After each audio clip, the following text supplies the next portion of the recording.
Hey guys, I'm Dr. Tobisch with Whitefish Chiropractic. In these next couple of videos, I'm going to be talking about a really simple movement that we should be able to perform throughout most of our lives. And that movement is a standing toe touch. It's part of our evaluation almost anytime we assess a patient, and whenever somebody bends over to touch their toes and they're not even close, we almost always hear something along the lines of, "Oh man, my hamstrings are just so tight."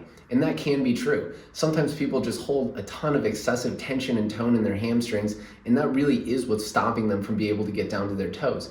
But I would argue that more people have what we would call a motor control problem stopping them from getting down to their toes rather than an excessive hamstring tension problem, meaning that rather than having too much tension in their hamstrings, they have problems coordinating and sharing motion through their spine, hips, pelvis, and ankles, and that's the real reason that they're not able to get down to their toes. So in these next couple of videos, I'm going to show you a couple motor control tricks, and I bet you that if a lot of you watching these videos go through with these motor control progressions, by the end of it, you'll either be able to touch your toes or at the least greatly improve your range of motion without ever stretching your hamstrings.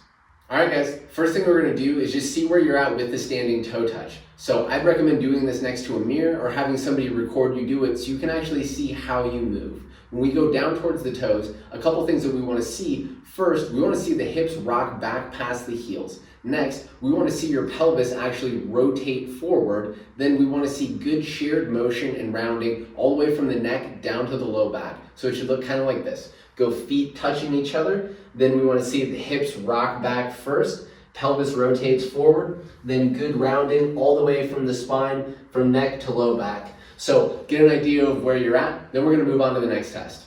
Next test we're going to look at is an active straight leg raise. So you're just going to lay down flat on your back. We're going to keep both legs nice and straight. One heel is going to stay down while the other foot is going to kick up towards the sky. So let's see what that looks like. So we'll go flat on the back, both legs nice and straight. One heel stays down, the other foot kicks up towards the ceiling. Then you can let this one down, check the other side. What some of you are going to find is that you're what we call asymmetrical. So one foot may go up 60 or 70 degrees, while we look at the other and it's somewhere maybe 20 or 30 degrees. So in that case, we'd say we need to level the pelvis. Others may find that you're symmetrical side to side, but you're pretty limited on both. So whether it's left or right leg, you come up and you're somewhere way down here, 20 or 30 degrees. So in that case, we'd say you're just holding a ton of tension in the posterior chain. But either way, in the next video, I'm going to show you a little motor control trick to try to solve each of those problems.